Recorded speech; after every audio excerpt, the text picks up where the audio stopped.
तो कर यकीन बस अपने इरादों पर, तो कर यकीन बस अपने इरादों पर, तेरी हार तेरे हौसलों से तो बड़ी नहीं होगी। नमस्कार, मैं पंकज आप सभी के सामने फिर से एक बार उपस्थित हूँ और इस वीडियोस में हम लोग पढ़ेंगे मोशन। तो हेडिंग लगा लीजिए। हम इस चैप्टर में मोशन स्टार्ट करते हैं और ये मोशन जो चैप्टर है वो क्लास 9th एंड 11th दोनों के टॉपिक को हम मर्ज करके पढ़ाएंगे और क्लास 9th और 11th दोनों लोग साथ देख सकते हैं।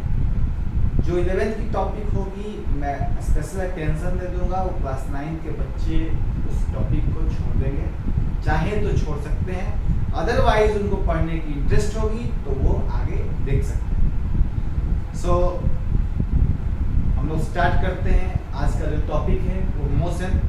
तो सबसे पहले इस मोशन को हम दो पार्ट में बांटेंगे। एक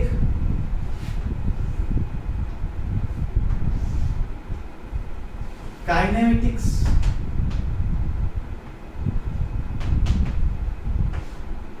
दूसरा डायनामिक्स। एक काइनेमेटिक्स और दूसरा डायनामिक्स। इस पूरे लेक्चर में हम लोग काइनेमेटिक्स के बारे में बात करेंगे। किसके बारे में बात करेंगे? काइनेमेटिक्स के बारे में।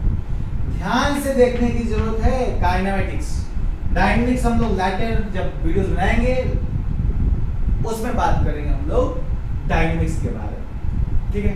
लेकिन अभी इस लेक्चर में हमें काइनेमेटिक्स एंड डायनामिक्स में क्या डिफरेंस है वो जानना बहुत जरूरी है। सबसे पहले मैं बता दूं कि एक्चुअली इस मोशन चैप्टर में मोशन को दो पार्ट में डिवाइड किया गया, काइनेमेटिक्स एंड डायनामिक्स। ये दोनों स्टडी ऑफ मोशन है। दोनों क्या है? स्टडी ऑफ मोशन है। इसमें हम लोग मोशन को स्टडी करते हैं, हम लोग मोशन के बारे में समझते हैं। Study of motion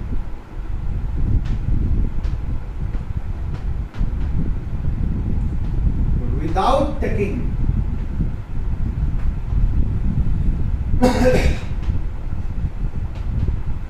into account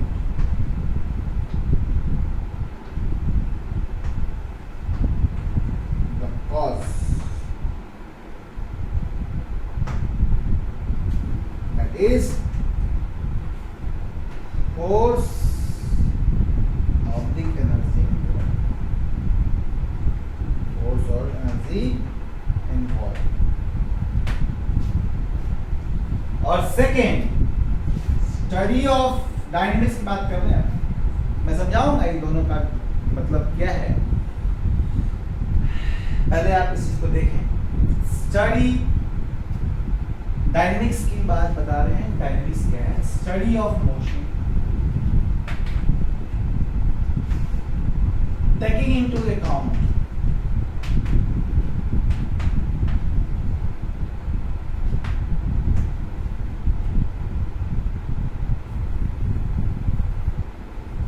cause, that is force,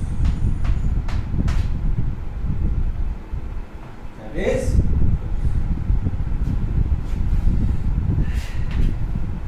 मैं इसको कुछ देर के लिए हट जा रहा हूँ, आप पॉज करके इसको नोट डाउन करें। देखिए बच्चों, सबसे बड़ी बात ये है कि काइनेमेटिक्स की चर्चा तब हम करेंगे और इस सेक्शन में हम लोग काइनेमेटिक्स की चर्चा करने वाले हैं। तो काइनेमेटिक्स जो होगा वो बिना फोर्स का होगा, यानी हमें इस फोर्स की चर्चा नहीं करनी है। जैसे मान लीजिए मैंने किसी बॉडी पर फोर्स लगा दिया, ठीक है। मान लीजिए एक ब्लॉक रखा हुआ है, उसको मैंने फोर्स लगा दिया, वो ब्लॉक चलने लगा। अब उस ब्लॉक को चर्चा करनी है तो उसकी मोशन भी करनी है। उस पे जो फोर्स लगाया गया उस पे चर्चा नहीं करनी है। जैसे मैं एग्जांपल देता हूँ। मान लिया जाए कि ये ब्लॉक है, ये रखा हुआ है और ये मोशन में आ गया, ये v वर्सेस से दौड़ने लगा, v वर्सेस से दौड़ने लगा। ये दौड़ा कैसे होगा? जब इसको हमने फोर्स प्रोवाइड की होगी। तो जो फोर्स प्रोवाइड की होगी, ये फोर्स ऐसे लगाया गया होगा, ये फोर्स को विदाउट कंसिडरेशन आपको इसके मोशन को स्टडी करना है।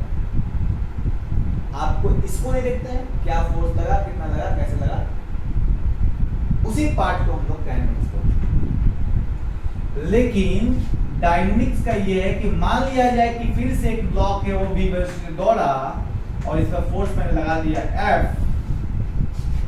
तो इस टाइम इसके मोशन को समझने के लिए इस मोशन की इसके मोशन को स्टडी तो करेंगे ही करेंगे, लेकिन साथ में इस फोर्स को भी कंसीडर करेंगे।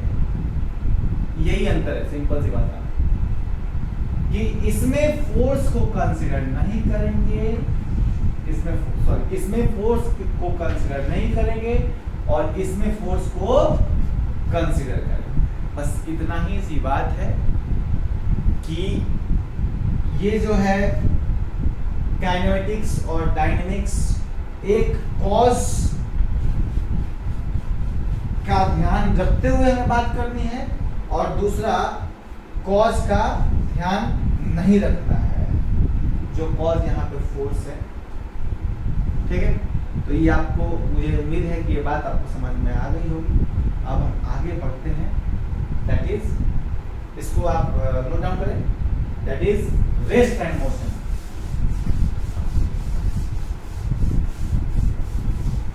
रेस्ट एंड, उससे पहले मैं एक बात करूं आपके पास, देखें बहुत ही इंपॉर्टेंट है।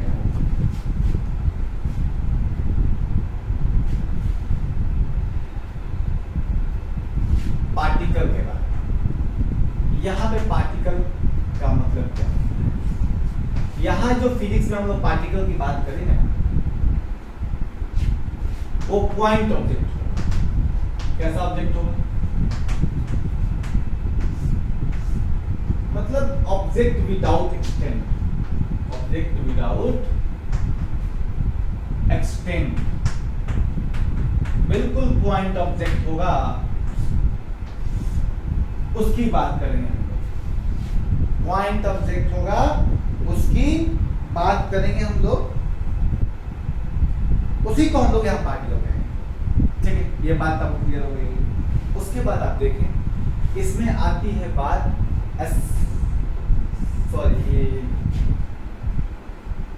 Rest and motion. इसकी रेस्ट एंड मोशन, इस बात को समझना जरूरी है। देखें क्या रेस्ट और मोशन क्या है। सबसे पहला चीज कि रेस्ट उसको बोलते हैं जब उस चीज की पोजीशन चेंज नहीं होती, चाहे किसी ऑब्जर्वर के रिस्पेक्ट में हो या किसी टाइम के रिस्पेक्ट में। और मोशन उसको बोलते हैं जब उसकी पोजीशन चेंज हो, और उसकी पोजीशन जो चेंज हुई है, या तो ऑब्जर्वर के रिस्पेक्ट में हम बात करेंगे या तो टाइम की रिस्पेक्ट में। बहुत सारी बुक्स में सराउंडिंग चीज रहती है, ऑब्जर्वर कहें, सराउंडिंग कहें, सेम थिंग है। मैं आपको बहुत अच्छा एग्जांपल दूंगा, आपको समझ में आएगी कि रेस्ट और मोशन। सबसे पहले आप डेफिनेशन पर ध्यान दें कि अगर मुझे रेस्ट की डेफिनेशन लिखनी पड़े तो मैं क्या लूं। तो ध्यान दें, rest, a body is said to be at rest, a body is said to be at rest if its position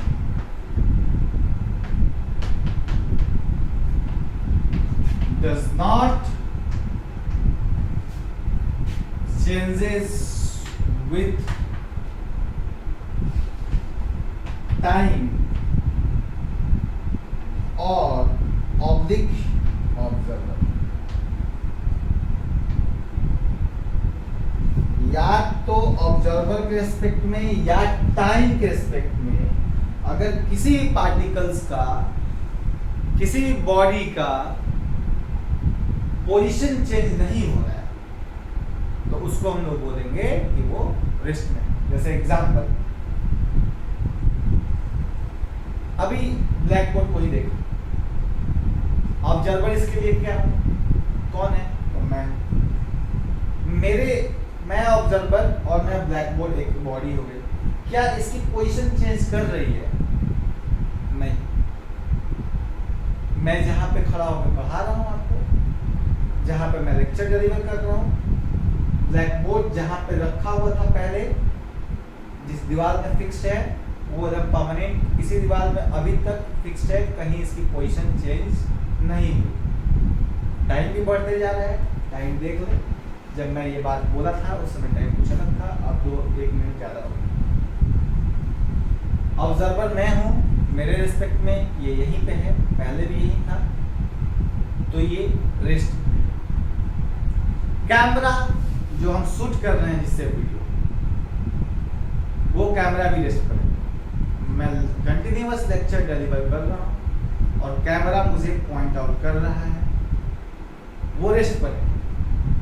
time बढ़ते गया, मैं कंटिन्यूअस अगर रात को 10 बजे तक शूट करता रहूं, तब भी ये कहीं जाने वाला नहीं है, अभी वो रेस्ट पे है और 1 घंटे बाद भी उसी पोजीशन पर रहेगा, उसकी पोजीशन चेंज नहीं होने वाली है, तो वो क्या हो गया कि रेस्ट पर है।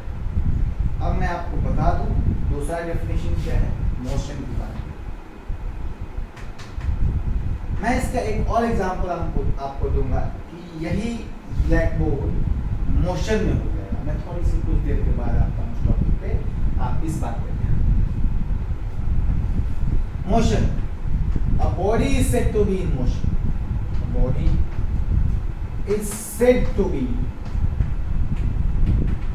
in motion. A body is said to be in motion when its position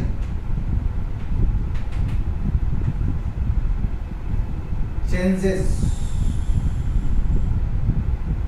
with respect with time, changes with time और observation। ठीक है, ये बात आपको समझ में आ गई।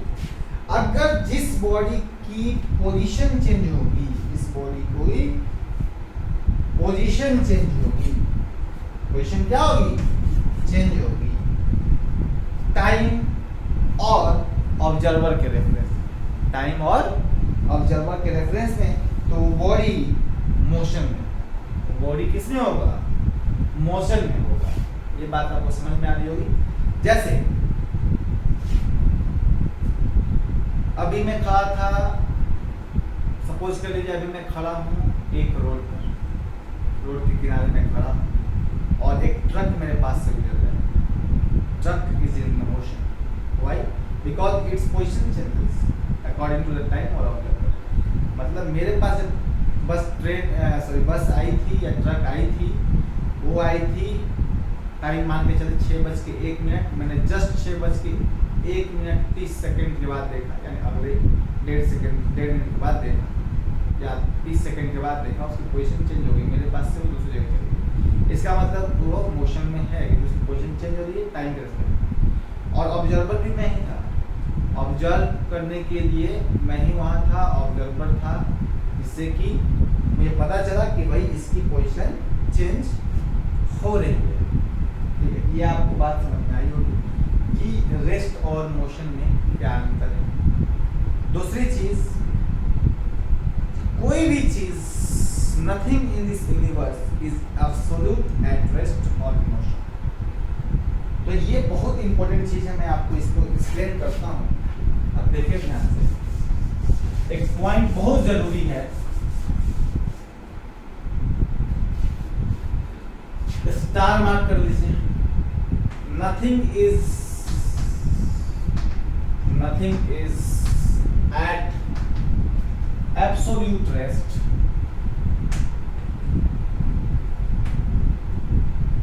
और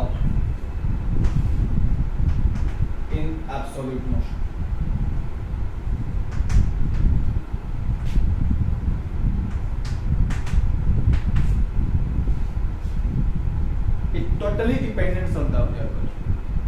जैसे मान लीजिए कि मैंने एग्जांपल दिया था ब्लैक बोर्ड का, मैंने बोला था कि उस एग्जांपल में मैं आऊंगा कि यहाँ पे मैंने बोला कि ये जो ब्लैक बोर्ड है मेरे रेस्पेक्ट में, मैं एक ऑब्जर्वर हूँ तो मेरे रेस्पेक्ट में ये रेस्ट पर है। लेकिन अगर मून पर कोई है, कोई मार्स पर खड़ा होकर देख रहा है, कोई मून पे खड़ा होकर देख रहा है और वो पूछा जाए कि ये ब्लैक बोर्ड की बात बताओ, ये मोशन मैग्नेट, तो बोलेगा earth is moving so black board is also moving. तो उसने क्या बोला, वो क्या बोलेगा कि ये जो ब्लैक बोर्ड है वो मोशन में है। तो मुझे यही बात आपको समझानी है कि टोटली जो है वो रेस्ट और मोशन डिफाइंड है ऑब्जर्वर के रेस्पेक्ट में। ये ऑब्जर्वर है कैसा, कहाँ पे है, किस जगह पे है, कैसे खड़ा है। जैसे मान लिया जाए एक ट्रेन चल रही है, उसमें एक पैसेंजर बैठा हुआ है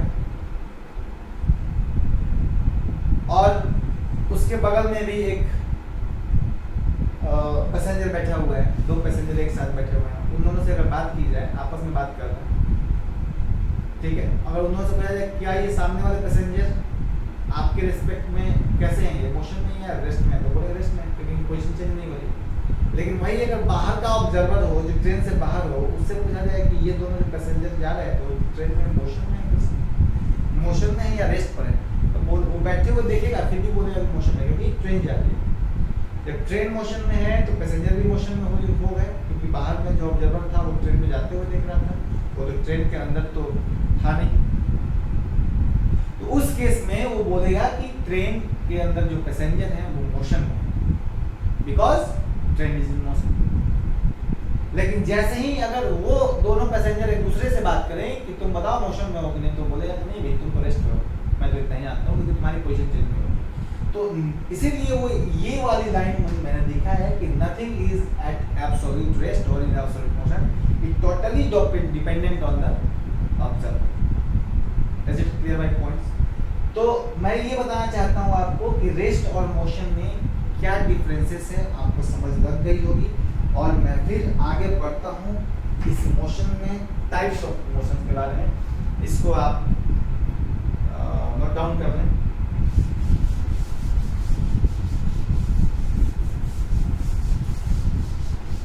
देखिए अब मैं स्टार्ट करता हूँ टाइप्स ऑफ मोशन। अब मैं स्टार्ट करता हूँ टाइप्स ऑफ मोशन। देखें टाइप्स ऑफ मोशन, इस पार्ट में जितनी पॉसिबल है टॉपिक को मैं कवर कर रहा हूँ। और टाइप्स ऑफ मोशन,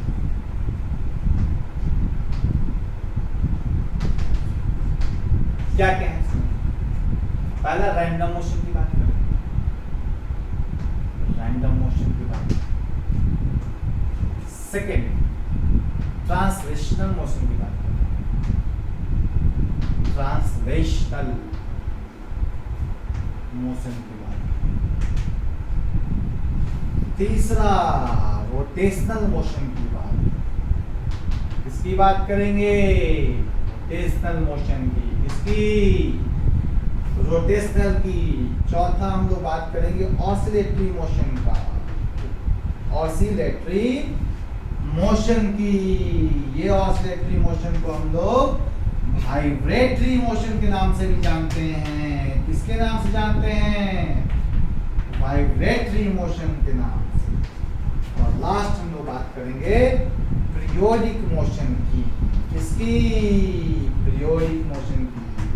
ठीक है, तो ये मैंने 5 आपको लिख दी हैं टाइप्स ऑफ मोशन, जिसकी हम चर्चा इस क्लास में करने वाले हैं, इस वीडियो में करने वाले हैं। आप इसको मैं पॉज करके इसको नोट डाउन करें। मैं पहला वाली मोशन की चर्चा करने जा रहा हूं, दैट इज रैंडम मोशन। कौन सी मोशन? Random motion. ठीक है,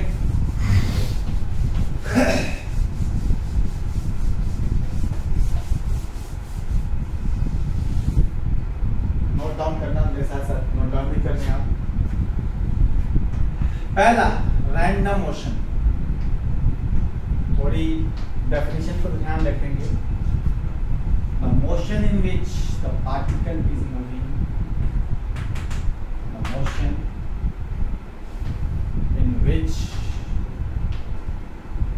particle is moving. The particle is moving randomly.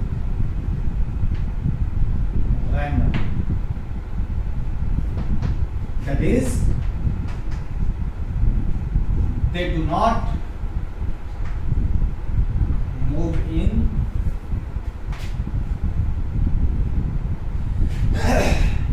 fixed path or direction. ऐसे मोशन को हम लोग बोलते हैं रैंडम मोशन। ऐसे मोशन को क्या बोलते हैं? Random motion. ऐसे मोशन जो रैंडमली मूव करे, कभी इधर कभी इधर कभी उधर कभी उधर, रैंडमली मूव, कोई फिक्स पाथ है ही नहीं उनका। वैसे मोशन की कोई फिक्स डायरेक्शन ही नहीं है, तो एक डायरेक्शन में मूव ही नहीं कर सकते, एक डेफिनेट टाइप डायरेक्शन में मूव ही नहीं कर सकते। इसको आप कह सकते हैं फिक्स्ड और डेफिनेट डायरेक्शन। ओके, तो डेफिनेट डायरेक्शन में मूव नहीं कर सकते, तो ऐसे मोशन को हम लोग बोलते हैं रैंडम मोशन। और ये जो रैंडम मोशन है उसके सबसे अच्छा एग्जांपल मैं आपको बता दूं, कभी आप गद्दा को या जो आप ठंडे में बोलते हैं रजाई, उसको आप किसी स्टिक से पीट के देखिएगा, उससे जो डस्ट पार्टिकल निकलेंगे ना, वो डस्ट पार्टिकल इधर उधर भागेंगे, उनका कोई डायरेक्शन ही फिक्स नहीं होगा।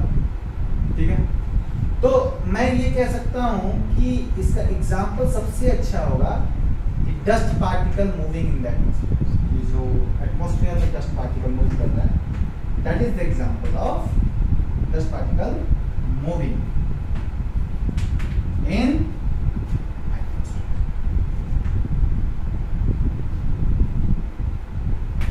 पॉज करके नोट डाउन करें, मैं सेकंड पे आता हूं।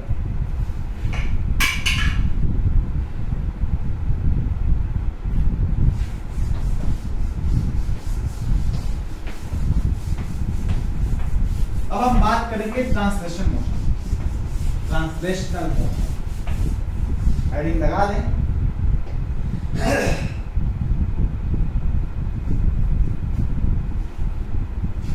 Translational motion,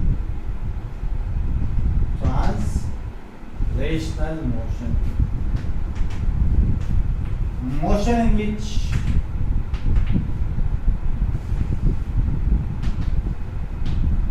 every particle moves in the same direction.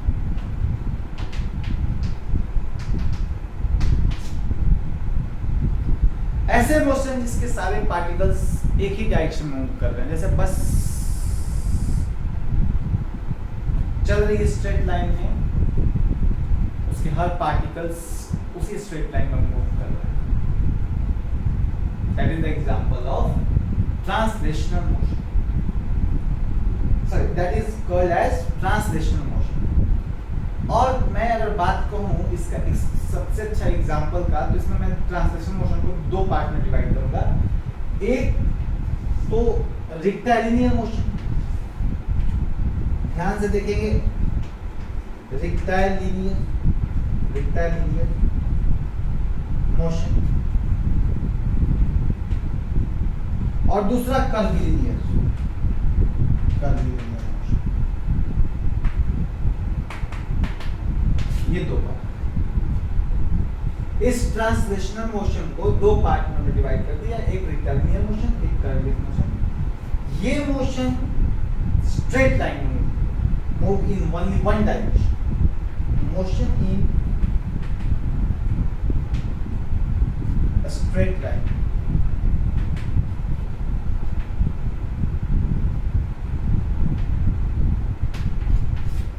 उसको रेक्टिलिनियर मोशन बोलते हैं।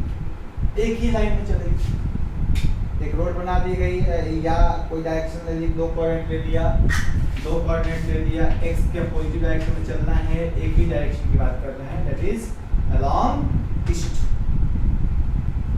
तो इस डायरेक्शन में चल रहे हैं, तो एक ही डायरेक्शन की बात कर रहे हैं, एक ही स्ट्रेट लाइन है, तो ऐसे वो रेक्टिलिनियर मोशन। लेकिन मोशन इन कर्व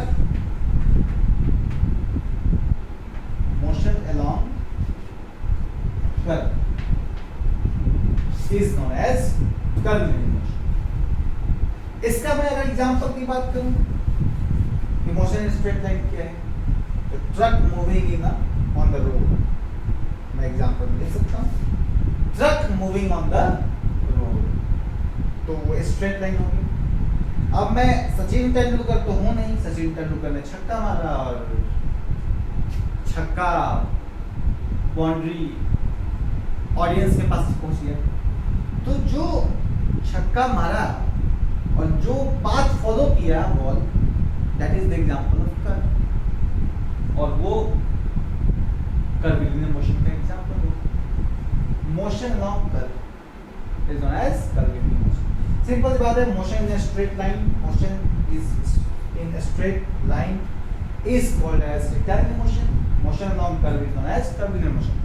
मैं अब एक बात बताता हूँ, ये जो कर्वीलिनियर मोशन है ये 3D में, जो एग्जांपल दिया मैंने बैट बॉल 3D हो गई, ये 1D, ये क्या हो गई?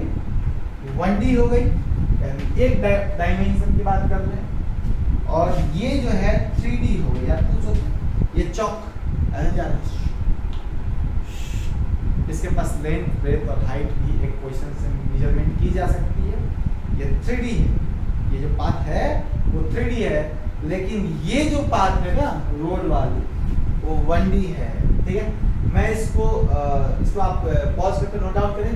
मैं थर्ड पे आता हूँ, दैट इज रोटेशनल मोशन। कौन सी motion? Rotational.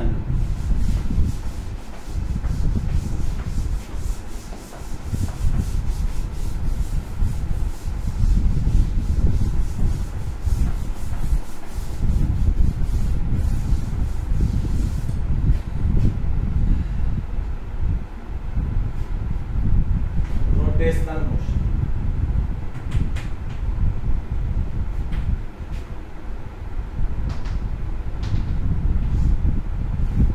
body move, particle move,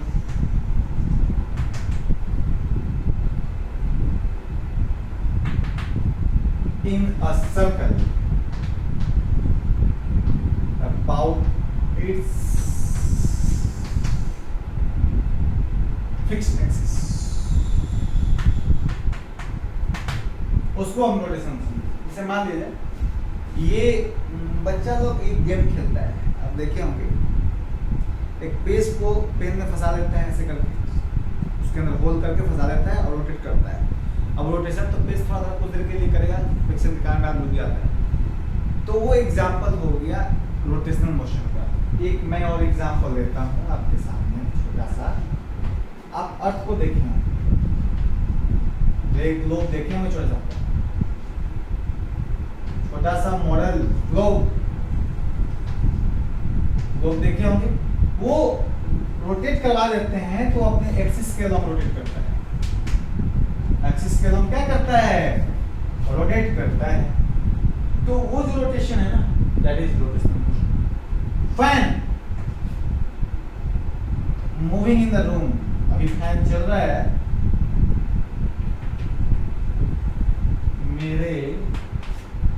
मैं देख रहा हूँ, फैन चल रहा है, उसकी फिक्स्ड पोजीशन है, फिक्स्ड एक्सिस है, और उसके अलॉन्ग ही वो मूव कर रहा है। That is the example of rotational motion. Note down करें आप पॉज करके। फिर जो मैं बता रहा हूँ ऑसिलेटरी मोशन, उसकी बात करते हैं।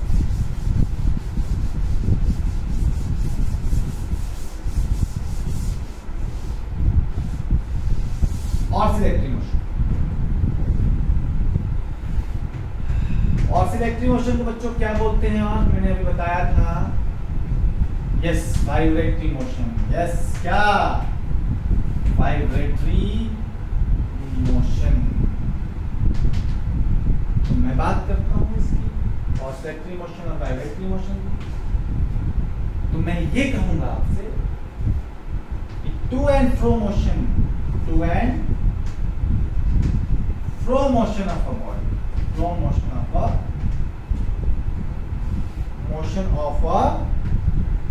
body is called as oscillatory motion. कौन सी मोशन? oscillatory motion।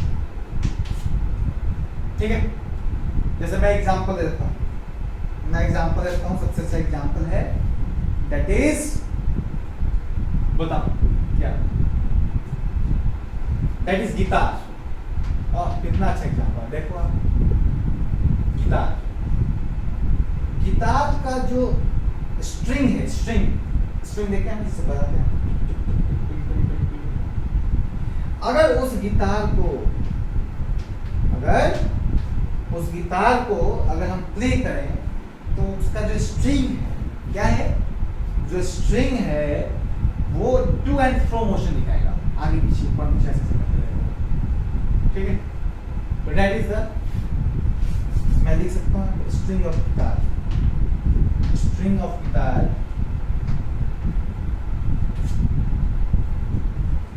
ओके। दूसरा पेंडुलम आपने देखा होगा, पहले एक घड़ी चलती थी इस तरह से, टू एंड फ्रो मोशन कर रहा था, एक्सट्रीम से मीन, फिर एक्सट्रीम मीन, एक्सट्रीम मीन करते जा रहा। ये जो मोशन है पेंडुलम का, वो है एक एग्जाम्पल जो ऑसिलेटरी मोशन का है। एज इट क्लियर, इसको भी आप नोट डाउन करें।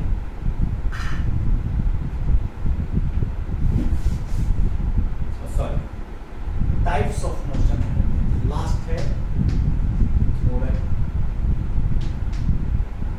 कुछ देर के लिए इसको मतलब रखा जाए, इसका समय आ चुका है, कुछ देर के बाद ये टाइप ऑफ मोशन भी डिलीट हो जाएगा। तो लास्ट जो है वो पीरियोडिक मोशन, क्या है, पीरियोडिक मोशन, टॉप हेडिंग लगाए, पीरियोडिक मोशन। कैसा मोशन भाई, कौन सा मोशन, पीरियोडिक। अब पीरियोडिक मोशन क्या है, तुम बता दो, motion which repeat itself, after regular interval of time,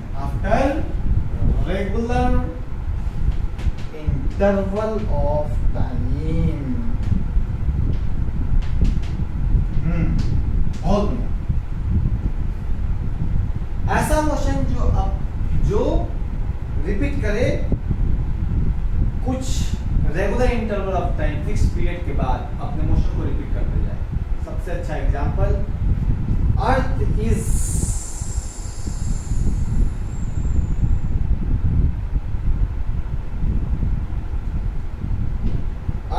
is moving in a circle,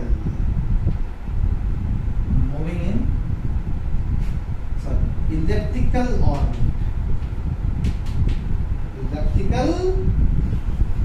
orbit,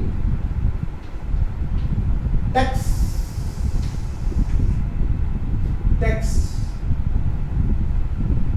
365 days to complete one revolution। बहुत अच्छा example, to complete one revolution,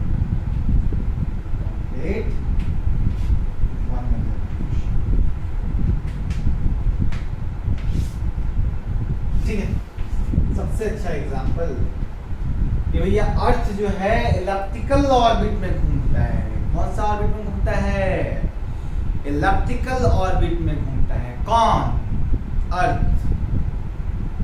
earth elliptical orbit में घूमता है। कैसा ऑर्बिट होता है तो देखो इस तरह, ये अंडर का इलेप्टिकल ऑर्बिट में घूमता है और 365 दिन लेता है एक रेवोल्यूशन करने, दैट इज, और हर साल यही होता है 365 दिन देता है, यानी रेगुलर इंटरवल ऑफ टाइम इसका जो है वो फिक्स्ड है कि भाई 365 दिन बाद एक रेवोल्यूशन होगा। तो वो एग्जांपल हो गया पीरियोडिक मोशन। क्या मेरी बात समझ में आ गई? अब मैं बात करता हूं आपके सामने एक बहुत इंपॉर्टेंट बात, एक बहुत जरूरी पॉइंट, आप इसको नोट डाउन करें।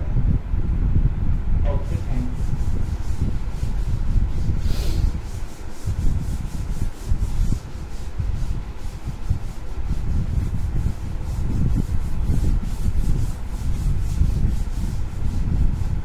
देख,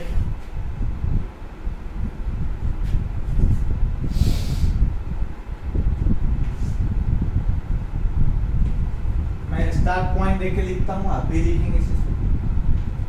एवरी ऑसिलेटरी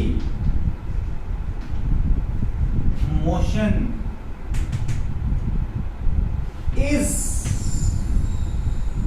पीरियोडिक। ये बात है भाई, every oscillatory motion is periodic, but it is not but every periodic motion is not oscillator। ये बहुत ही अच्छी बात है बताया, और मैं इसका सिंपल सा एग्जांपल देता हूं कि अभी मैंने आपसे बात किया कि ये जो पीरियोडिक मोशन है उसका एग्जांपल था earth moving in a electrical orbit takes 365 days, मैंने एग्जांपल दिया। तो मुझे आप बताओ कि क्या अर्थ 365 दिन में एक साल लगाकर एक चक्कर कंप्लीट कर देता है? क्या earth to and fro motion करता है? तो आप बोलेंगे नहीं। इसीलिए मैंने ये बात बोला, क्या गिटार की तरह टू एंड फ्रो करता है? नहीं। तो मैंने इसलिए बोला कि पीरियोडिक मोशन जो है वो ऑसिलेटरी नहीं। अब मैं बात करता हूँ कि ऑसिलेटरी मोशन पीरियोडिक है। क्यों? क्योंकि गिटार जो है अगर टू फ्लो किया है तो टू एंड फ्रो करने की जो उसकी टाइम है वो रेगुलर फिक्स टाइम पे कर रहा है। वो अपनी हर टू एंड फ्रो एक फिक्स टाइम पे कर रहा है। उसको 3 सेकेंड लगे हैं टू एंड फ्रो करने के लिए, उसको 0.03 सेकेंड लगे हैं टू एंड फ्रो करने के लिए, तो वो उतना ही टाइम हर एक कंप्लीट साइकिल के बाद लेता है। That is the difference between oscillatory and periodic. So every oscillatory motion is a periodic, but every periodic motion is not an oscillatory। इसको आप नोट डाउन कर दें। अब हम पढ़ेंगे स्केलर एंड वेक्टर। तो हेडिंग लगा दें।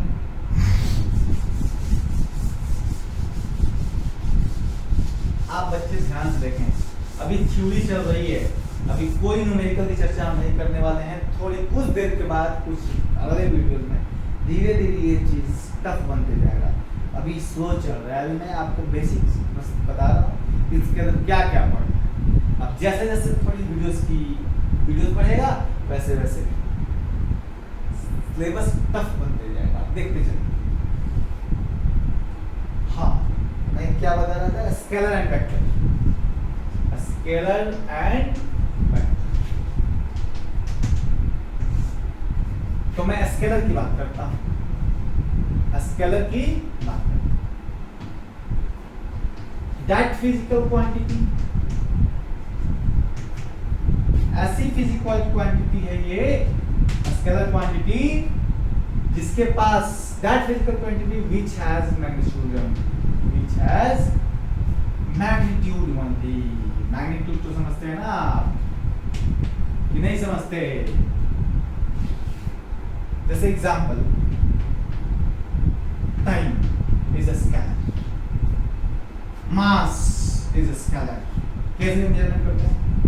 मैग्नीट्यूड की बात करेंगे केवल, इसकी डायरेक्शन कोई फिक्स डायरेक्शन की बात होती नहीं है, क्योंकि डायरेक्शन है नहीं। मास का क्या डायरेक्शन बताओ? टाइम का क्या डायरेक्शन बताओ? कोई डायरेक्शन नहीं।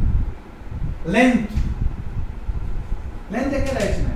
अरे इधर नाप दो, इधर नाप दो, क्या फर्क पड़ता है? हाँ, 5 मीटर कपड़ा चाहिए, 5 मीटर ले लो, इधर से ले लो, उधर से ले लो, बहुत बड़ी सीट, ठीक है। क्लॉथ है कपड़े की, तो आप कुछ भी ले लो। तो मेरा कहने का मतलब स्केलर क्वांटिटी वो क्वांटिटी जिसके पास केवल क्या है? मैग्नीट्यूड। लेकिन वेक्टर क्वांटिटी क्या है?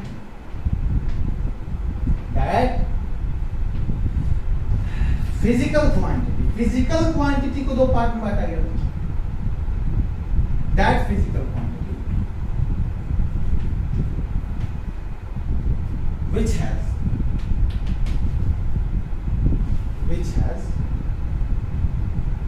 Magnitude as well as direction। जिसके पास मैग्नीट्यूड के साथ साथ डायरेक्शन है वो भी क्या होगा, वेक्टर क्वांटिटी। जैसे मैं एग्जांपल दे फोर्स, जैसे मैं एग्जांपल में और क्या दे सकता हूं, मोमेंटम,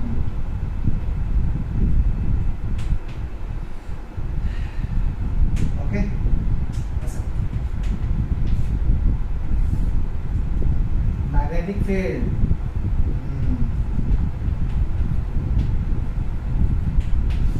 इलेक्ट्रिक फील्ड, चलते रहेंगे बहुत सारे। तो मैं ये कह रहा हूँ कि फोर्स कैसे, मैं एग्जांपल समझा रहा हूँ फोर्स क्यों वेक्टर क्वांटिटी है। मैं अगर बात करूँ आपसे कि भैया इस पर 5 न्यूटन का फोर्स लगाओ, आप फोर्स जो लगाएंगे इस बॉडी का जो डिस्प्लेसमेंट है, इस बॉडी में जो मोशन प्रोड्यूस होगा उस फोर्स पर डिपेंडेंट हुआ नहीं होगा। और इधर से दबा दिए 5 मिनट, इसको ग्राउंड रोक के रखेगा, उतना ही नॉर्मल रिएक्शन को दे देगा। अगर इधर से लगा दिए बॉडी इधर मूव करने लगेगी, इधर से लगा दिए बॉडी इधर मूव करने लगेगी। ये बात आपको समझ में आ रही? यानी फोर्स कितने न्यूटन का देना है, 5 न्यूटन का देना है, ये तो जरूरी है, साथ में उसके साथ डायरेक्शन भी होना चाहिए।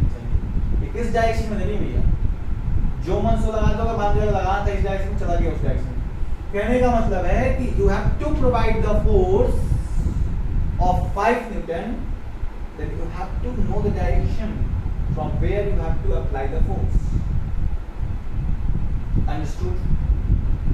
तो ये बात मुझे समझ में आ गई कि स्केलर वो क्वांटिटी है जिसमें मैग्नीट्यूड है, और वेक्टर वो क्वांटिटी है जिसमें मैग्नीट्यूड और डायरेक्शन दोनों है। अब इसके बाद जो टॉपिक होगा वो होगा, इसको नोट डाउन करें, वो होगा डिस्टेंस एंड डिस्प्लेसमेंट।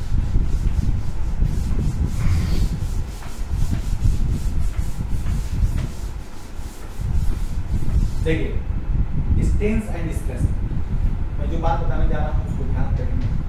ये छोटी छोटी सी बातें हैं, ये बहुत बड़ी चीज नहीं बताने जा रहे हैं आपको, ये मत सोचिए। कुछ चीजें इसमें आएगी जो मैं बोलूंगा मार्क करिए, इसको जानना बहुत जरूरी है।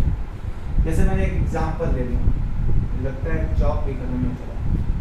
डिस्टेंस एंड डिस्प्लेसमेंट में सबसे बड़ी चीज कि अगर मैं मान लो ये पॉइंट है और ये पॉइंट है, मैं बोलूंगा ऐसे से ऐसे या ऐसे, एक मैं ये 1 पॉइंट और ये सेकंड, यहाँ से मैं बोलूँगा ऐसे करके ऐसे जा, मैं कहूँगा ऐसे करके ऐसे जा, मैं कहूँगा ऐसे करके ऐसे जा। मैं एक डायरेक्शन में ऐसे किया, एक पर ऐसे किया, एक पर ऐसे करके ऐसे। अच्छा, ये जो है इनिशियल पॉइंट। फर्स्ट क्या है? Initial point. क्या है first? Initial point. Okay. Second क्या है? फाइनल। ठीक है, तो डिस्टेंस क्या होगा? Distance is a path from initial to final point. It is a path from initial to final point. अब इनिशियल पॉइंट से फाइनल पॉइंट जाने का रास्ता तो ये भी है, ये भी है, ये भी है, सारे डिस्टेंस के रह जाएंगे एक्सेप्ट शॉर्टेस्ट डिस्टेंस को छोड़ के, फिक्स डायरेक्शन वाले को छोड़ के। ठीक है, तो डिस्टेंस इज द, आप कह सकते हैं कि distance is the longest path as compared to displacement. हमेशा डिस्प्लेसमेंट से बड़ा ही होगा। ठीक, दूसरी चीज कि मैं कह सकता हूं distance is the path, distance is a path from initial to final, from initial to final point, initial to final point। initial से final point तक की जो पाथ है वही क्या कह जाएगी? डिस्टेंस कही जाएगी। सकते हो सबसे छोटी पाथ नहीं होना चाहिए, कि किस आएगा मैं आपको बताऊंगा उस वहां पे भी। ठीक, तो initial this distance is a path from initial to final point, और displacement is the shortest path. Displacement is the shortest path. Displacement is the shortest path.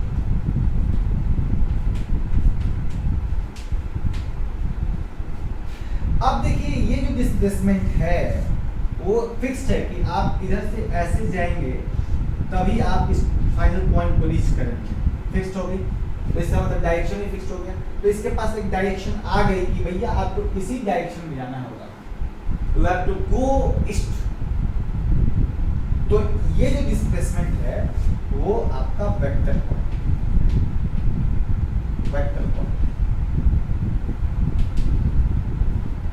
लेकिन ये जो डिस्टेंस है वो स्केलर पॉइंट है, क्योंकि डायरेक्शन नहीं है इसके तो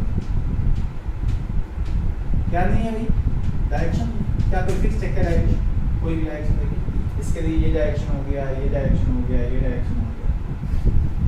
यहां से एक चीज और हम बोल सकते हैं क्या कि distance is a path dependent. Distance is a path dependent. बहुत इंपॉर्टेंट चीज है ये, मैं बार बार इस चीज को बोल रहा हूं, ये ध्यान दे बच्चों, this is very important. Path dependent है। पाथ डिपेंडेंट का मतलब ये हुआ कि अगर हम डिस्टेंस की बात करें 1 से 2 जाने के लिए, तो ये एक रास्ता है, ये एक रास्ता है, दोनों जो रास्ता है ये डिस्टेंस अलग अलग होगा, अलग अलग पाथ के लिए होगा कि नहीं होगा, इसलिए पाथ डिपेंडेंट है ये distance.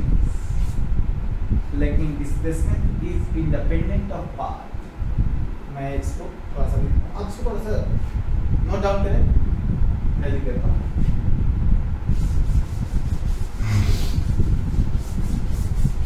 Displacement is independent of displacement is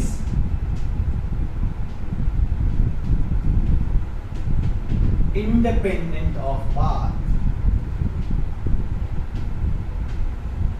मैं बहुत सारी चीज इसके अंदर जोड़ूंगा। अब डिस्प्लेसमेंट को कोई फर्क नहीं पड़ता है क्या पाथ है उसका, क्या पाथ उस पर डिपेंडेंट ही नहीं है, वो उसका फिक्स्ड है कि भैया आप ऐसे ऐसे ही जाएंगे तो आपको शॉर्टेस्ट पाथ मिलेगा, और वो शॉर्टेस्ट पाथ होगा उसी डिस्प्लेसमेंट का। तो ये तो इंडिपेंडेंट ऑफ पाथ हो गई, इसके लिए तो कोई फिक्स्ड है नहीं। दूसरी चीज मैं बता दूं आपको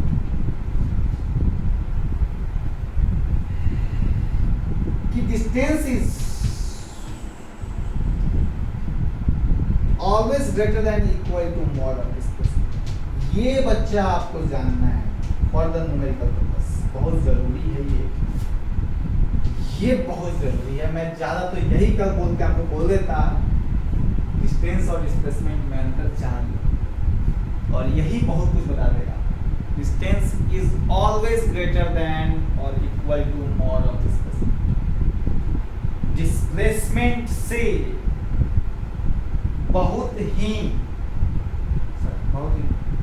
सॉरी डिस्प्लेसमेंट से ज्यादा होगा कौन? डिस्टेंस, या तो उसके बराबर होगा, छोटा कभी नहीं हो सकता है।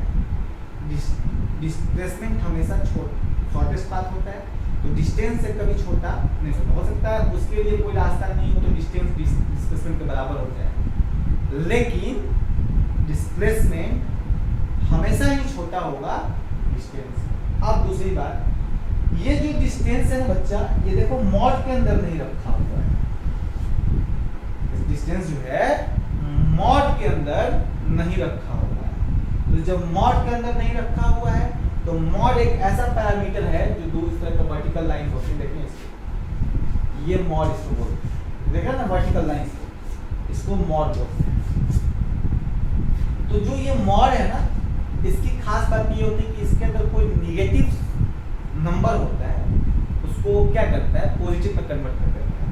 मैं इसका मैथमेटिकल एक्सप्रेशन लिखूंगा मॉड का, कि मॉड को कैसे डिफाइन करते हैं वो मैं बता रखा हूं। तो ये जो मॉड है इसके अंदर कोई भी जो क्वांटिटी आती है, कोई भी पॉजिटिव हो, नेगेटिव हो या जीरो हो, तो जो पॉजिटिव है वो तो पॉजिटिव रहेगी ही रहेगी, जो नेगेटिव है वो भी पॉजिटिव हो जाएगी, और जो इसके अंदर जीरो आ गई तो वो जीरो हो जाएगी। मैं आपको बताऊंगा आगे आगे। तो जो जाहिर सी बात है, ये डिस्प्लेसमेंट मॉड के अंदर लिखा हुआ है, it means that displacement can be negative. Negative है तभी तो मॉड के अंदर लिखे, लेकिन डिस्टेंस को हम मॉड के अंदर नहीं लिखे। इसका मतलब क्या होगा कि डिस्टेंस कभी नेगेटिव नहीं होता है। तो यहाँ से फिर एक पॉइंट आप जनरेट करें, खुद से लिखें कि डिस्टेंस, मैं लिख दूंगा, देखें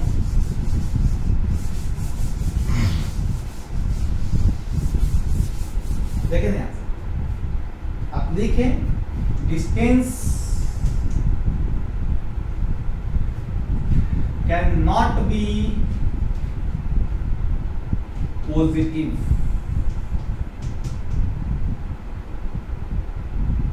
और zero, sorry can not be negative और zero, can not be negative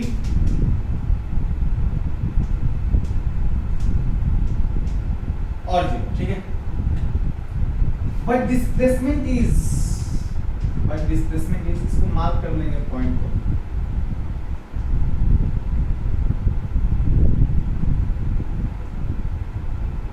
displacement is can be positive, negative, मैं बताता हूं आपको, ध्यान रखें, जीरो। ये बहुत इंपॉर्टेंट है, ये भी आप मार्क करेंगे। इसी से मैंने जनरेट किया है कि डिस्टेंस मॉड के अंदर नहीं रखा गया बच्चों, इसलिए पॉजिटिव होगा। नेगेटिव और जीरो की बात करेंगे नहीं, क्योंकि डिस्टेंस कभी नेगेटिव नहीं हो सकता। लेकिन डिस्प्लेसमेंट मॉड के अंदर रखा गया है, इसलिए वो नेगेटिव हो सकता है, पॉजिटिव भी हो सकता है और जीरो भी हो सकता है। जीरो कैसे होगा मैं बताता हूँ। जैसे मैंने एग्जाम्पल दिया था कि 1 और 2 पॉइंट था, 1 और 2 पॉइंट, और यहीं से पार्टिकल गया और फिर रिटर्न हो गया। मैंने बोला नेट डिस्प्लेसमेंट कितनी हुई, जीरो, क्योंकि डिस्प्लेसमेंट हमेशा फाइनल से इनिशियल देखी जाती है, इनिशियल से और फाइनल से इनिशियल। तो इनिशियल फाइनल पॉइंट वही हुई जो इनिशियल थी। सो अगर पार्टिकल कोई 1 से गया और 2 पर, 2 से फिर 1 पे आ गया, that means that it's displacement will be zero, because displacement is the difference between the final and initial points. Clear है? तो डिस्प्लेसमेंट आपका जीरो हो गया। नेगेटिव मैंने बता दिया कि डायरेक्शन चेंज कर देंगे, नेगेटिव हो जाएगा। उसके बाद पॉजिटिव की चर्चा हुई कि इसके अंदर पॉजिटिव नेगेटिव और मॉड है, तो मॉड के अंदर पॉजिटिव नेगेटिव जीरो तीनों हो सकता है। और डिस्टेंस मॉड से बाहर है तो वो नेगेटिव कभी नहीं हो सकता और डिस्टेंस कभी नेगेटिव नहीं होगा, सॉरी डिस्टेंस नेगेटिव नहीं हो सकता और जीरो भी कभी नहीं हो सकता। क्यों? क्योंकि अगर मैं बोल दूं कि 2 किलोमीटर था ये 1 से और 1 से, मुझसे डिस्टेंस पूछा जाएगा तो मैं बोलूंगा 2 किलोमीटर आने का, 2 किलोमीटर जाने का, तो टोटल मिला के 4 किलोमीटर हो गया। क्या जीरो हुआ क्या? नहीं। तो can never be zero, can never be zero, can never be negative, ऐसे लिख सकते हैं, can never be negative nor zero. बहुत इंपॉर्टेंट, ठीक है। ये बात समझ में आ गई आपको, क्लियर फंडा समझ में आ गया कि क्या क्या है डिस्टेंस और डिस्प्लेसमेंट। और खास करके ये पॉइंट तो बहुत जरूरी है, distance is greater than equal to mod of displacement. अब मैं लास्ट टॉपिक आपको मॉड की चर्चा कर देता हूं, जो मैथमेटिकल टूल है। आप देखिए मॉड कैसे डिफाइन होता है चीजों को समझ। देखिए mod of A is equal to A if A is greater than, अगर ए जीरो से बड़ा होगा, जैसे ये ए है, यानी ये ए क्वांटिटी जो है मान लीजिए 2 है, जीरो से बड़ा है, तो रिजल्ट 2 ही होगा, यानी ए ही होगा। A becomes A if A is greater than zero. लेकिन यही माइनस ऑफ ए हो जाएगा if A is less than zero. अगर मान लीजिए -2 होता, मान लिया जाए यहाँ -2 होता, तो रिजल्ट में क्या लिखते हैं हम? Minus of -2, that will becomes +2। तो इसने क्या किया? नेगेटिव क्वांटिटी को क्या कर दिया? पॉजिटिव में बदल दिया। तो मैं ये कहना चाहता हूँ कि ये +2 हो। इसका मतलब कि ये नेगेटिव क्वांटिटी को क्या में बदल दिया? पॉजिटिव में। इससे पहले इसलिए माइनस आ जाता है कि a will becomes -a if a is less than 0 and it becomes 0 if a is 0। a जब 0 होगा तो इसकी वैल्यू 0 होगी। That's all. आज के लिए हम लोग इस वीडियोस को यहीं रोकते हैं, फिर एक मैं नया वीडियोस लेके आऊँगा, उसको आगे एक्सटेंड करेंगे। So keep watching, thank you. और इसी तरह आप लोग मुझे इस तरह सा प्यार देते रहें कि मैं आगे आप लोगों के लिए वीडियो बनाता रहूँ। Thank you, thanks lot.